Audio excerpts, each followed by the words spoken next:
پہلا انعام اعلان ہو جاتا ہے، میرا بندہ سچ کہہ رہا ہے، میرا بندہ برحق کہہ رہا ہے، میرا بندہ ٹھیک کہہ رہا ہے۔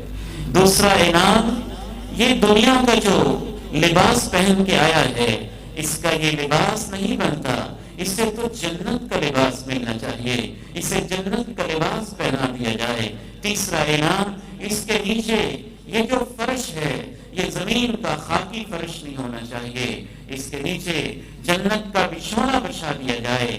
چوتھا انعام، اس کا ایک دروازہ جنت کی طرف کھول دیا جائے، جنت کی طرف کھول دیا جائے۔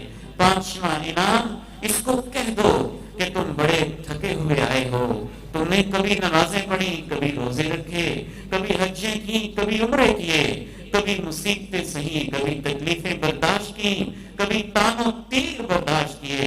کہہ دو اس سے نم کا نومت العروس، اس طرح سے سو جا جیسے ایک دلہن آرام سے سو جایا کرتی ہے۔ اس کو چھٹا انعام یہ دیا جاتا ہے کہ اس کو جہنم کی ایک سیٹ دکھائی جاتی ہے اور کہا جاتا ہے تیری خوشیوں میں اضافہ کرنا چاہتے ہیں۔ ہر انسان کے لیے ایک سیٹ جنت میں ہے، ایک سیٹ جہنم میں ہے، یہ انسان کی مرضی ہے، ان میں سے کون سی ریزرو کرواتا ہے، کہاں پہ پہنچتا ہے۔ فرشتے اس کو کہتے ہیں یہ دیکھو نا، جہنم کی یہ سیٹ دیکھ رہے ہو، وہ دیکھتا ہے، دہشت زدہ ہوتا ہوگا، اس کو کہتے ہیں اگر تو نے نیکیاں نہ کی ہوتی تو تیرا مقام یہ ہوتا۔ اس کی خوشیوں میں اور اضافہ ہو جاتا ہے۔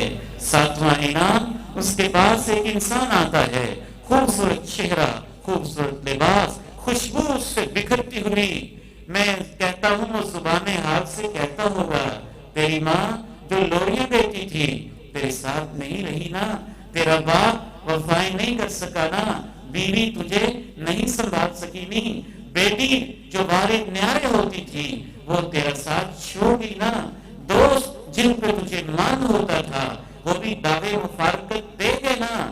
وہ پوچھتا ہے تیرا چہرہ بڑا پیارا سا لگتا ہے، خوشبوئیں بھی آ رہی ہیں، چہرہ بھی نورانی ہے، لباس بھی خوبصورت ہے، تو ہے کون میرے ساتھ باتیں کرنے والا؟ وہ اس کو جواب دیتا ہے میں تیری نیکیاں، تیرے نیک اعمال۔ اس حدیث سے معلوم ہوتا ہے کہ نیک اعمال کو اللہ تعالیٰ عالم برزخ میں ایک فزیکل وجود بھی دے دیتے ہیں، ایک جسمانی وجود بھی دے دیتے ہیں۔